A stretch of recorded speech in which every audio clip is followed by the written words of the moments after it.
하나님의 은혜가 여러분들 가운데 함께 하시기를 주님의 이름으로 축원합니다. 예수께서 가이사랴 빌립보라고 하는 곳에서 제자들로 하여금 고백을 받습니다.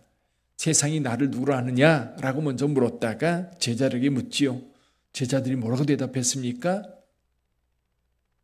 오늘 마가복음에서는 주는 그리스도입니다 라고 베드로가 고백했다고 기록하고 있습니다. 그리고 엿새쯤 지났어요. 오늘 본문의 말씀해 보니까 엿새 후에 예수께서 높은 산에 올라가십니다. 변화산에 올라가시죠. 올라가실 때 제자들 전부 다 데리고 올라가지 않습니다. 3명만 데리고 올라가요. 베드로와 야고보와 요한을 데리고 높은 산에 올라가셔서 기도하실 때에 예수님께서 변형되셨는데 그 광채가 그에게 확 나면서 옷을 누구라도 그렇게 깨끗하게 그렇게 희게 만들 수 없을 정도로 환하게 변화되었던 겁니다. 그러는 사이에 엘리야와 모세가 나타나서 예수님과 함께 대화를 나눕니다. 베드로가 그때 그런 얘기를 하지요. 주여, 우리가 여기 초막 셋을 짓고 하나는 주를 위하여, 하나는 모세를 위하여, 하나는 엘리야를 위하여 하사이다. 그런 얘기를 하는데 너무 황홀해서 무슨 말을 해야 될지 몰라가지고 베드로가 그렇게 말했다라고 기록하고 있습니다.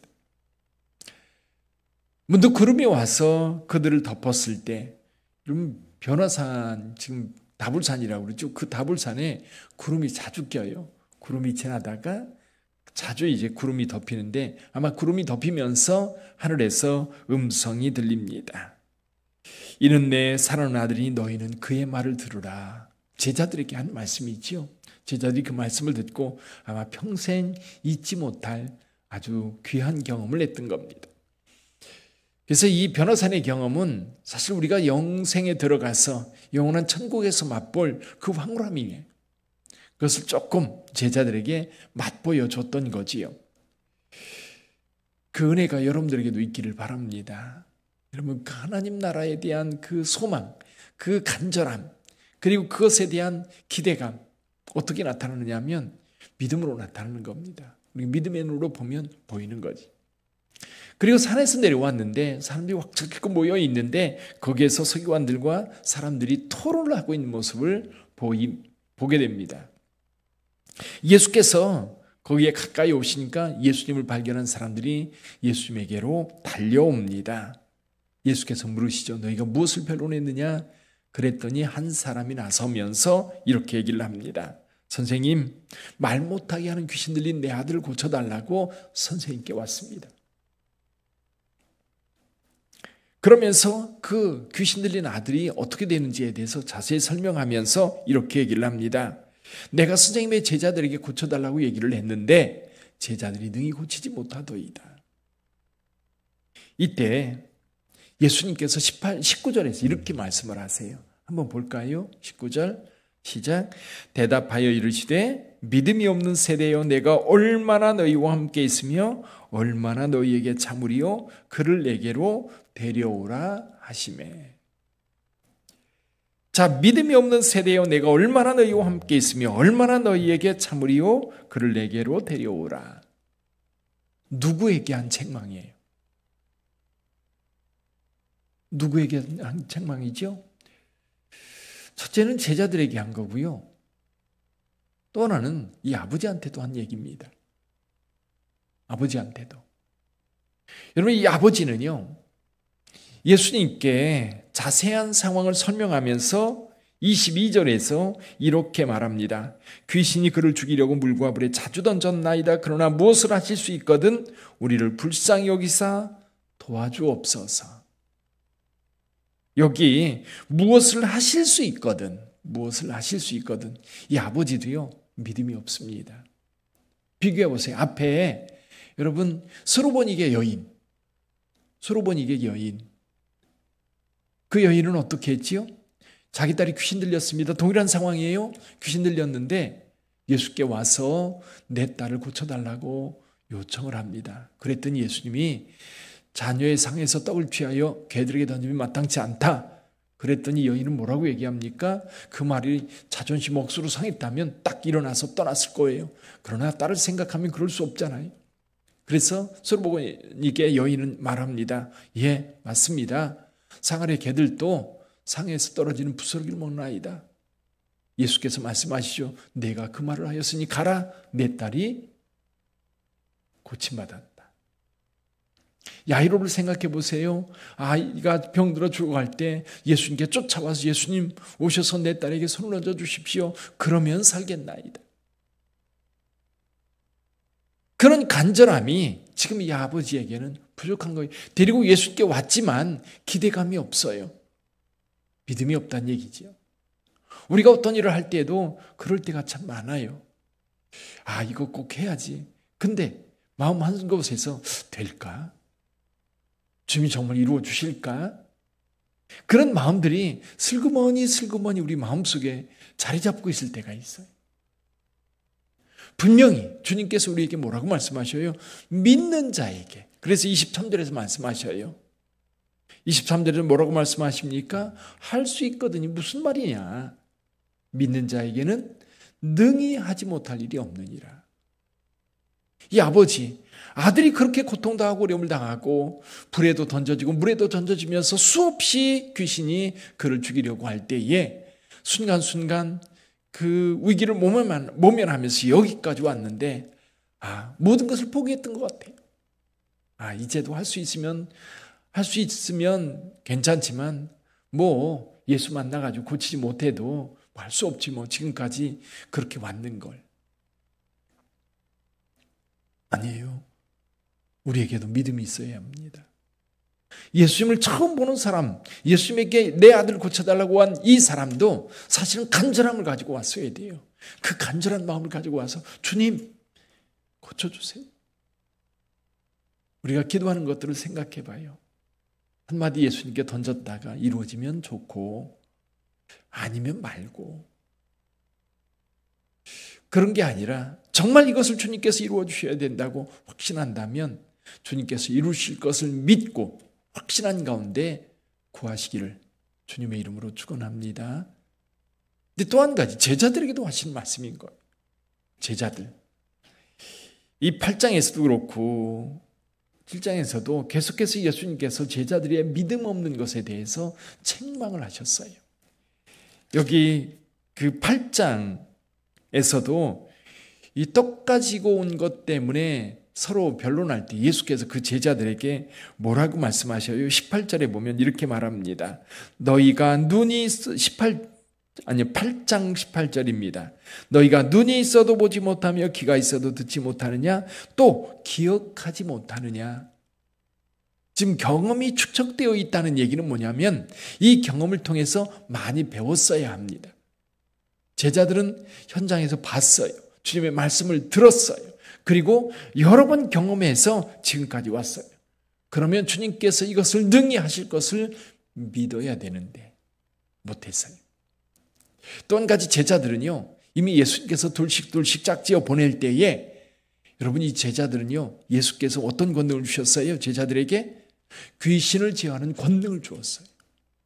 그 권능을 가지고 제자들이 둘씩 나가서 이제 복음을 전할 때 귀신을 내쫓는 역사를 그들이 경험했어요, 안 했어요? 경험했어요. 이미 경험했던 제자들이에요. 근데 왜 여기서는 못할까요?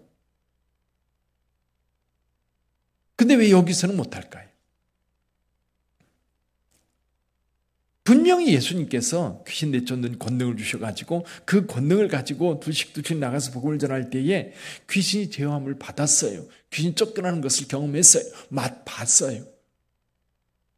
근데 여기서는 왜 잊어버렸을까? 여기서는 왜 제자들이 귀신을 쫓아내지 못했을까? 그래서 제자들이요, 나중에 슬그머니 물어봐요, 예수님께. 여기 그 9장 28절에 보면 집에 들어가심에 제자들이 조용히 묻자오되 우리는 어찌하여 능히 그 귀신을 쫓아내지 못하였나이까. 그때 예수님께서 이렇게 대답하세요. 이르시되 기도 외에는 다른 것으로는 이런 종류가 나갈 수 없느니라. 기도 외에는. 이게 무슨 말이지요? 그럼 그 자리에서 기도해야 된다는 얘기입니까? 아니면 평소에 기도를 해야 된다는 얘기입니까? 기도 외에는 이런 이유가 나갈 수 없다. 기도 외에는 귀신을 쫓아낼 수 없다. 제자들도 기도 많이 했을 텐데 저는 이 말씀을 묵상하면서 이런 생각이 들어요. 기도라는 게 뭐죠? 하나님께 아뢰는 거예요. 하나님을 의지하는 거예요. 하나님께 가까이 하는 거예요. 그래서 귀신을 쫓아낼 때에 사실은 예수의 이름을 의지해서 예수의 이름으로 명했어야 돼요. 그러니까 제자들이 늘 여기 기도라고 하는 것을 통해서 사실은 주님과 가까이 하고 주님이 그 자리에 없을 때에도 제자들은 그 예수의 능력을 의지해야 했어요.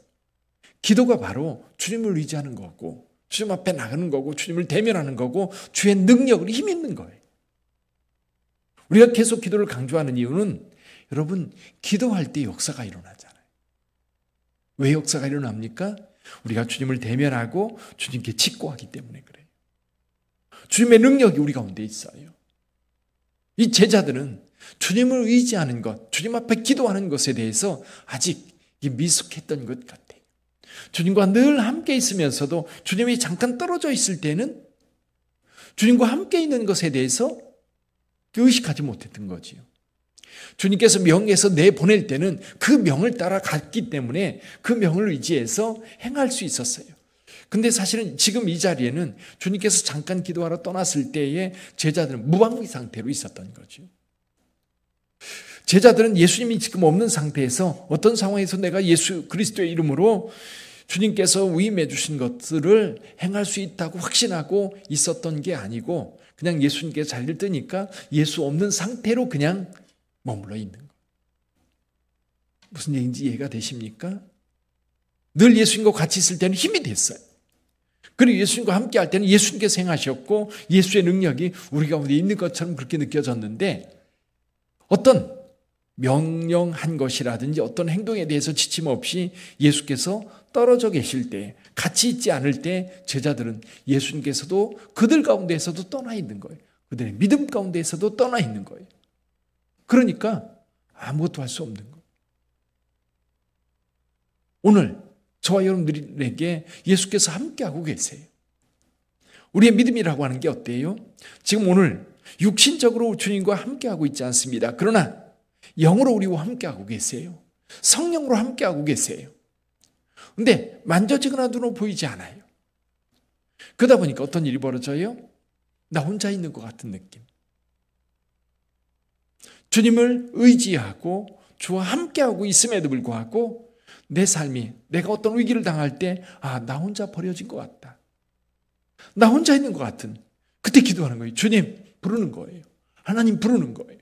그 하나님과 함께 있을 때 하나님의 역사가 여기 지금 제자들의 경우를 보면 제자들과 예수님이 함께 계실 때 동일한 역사가 나타나지만 또 예수님께서 육신적으로 떨어져 있을 때 분리되어 있을 때도 여전히 제자들은 예수님의 이름으로 행할 수 있었던 거예요. 여기 말씀하죠. 할 수 있거든요. 무슨 말이냐? 믿는 자. 누구예요? 예수님을 믿는 자, 예수와 함께하는 자, 예수를 의지하는 자, 예수의 능력을 의지하는 자. 그에게는 능히 하지 못할 일이 없다는 것. 오늘도 그 믿음을 가지고 가시기를 바랍니다. 오늘 기도의 제목을 가지고 나오셔서 기도할 것들이 있으시죠? 그 기도는 여러분들의 마음속에 예수의 이름으로 명하세요. 이루실 줄 믿습니다. 더 이상 예수님께서 저와 여러분들에게 오늘 오셔가지고 빛된 교회 성도들 아직도 믿음이 없느냐? 이게 기도하다 보니까요. 그 말씀에 마음이 철렁했어요.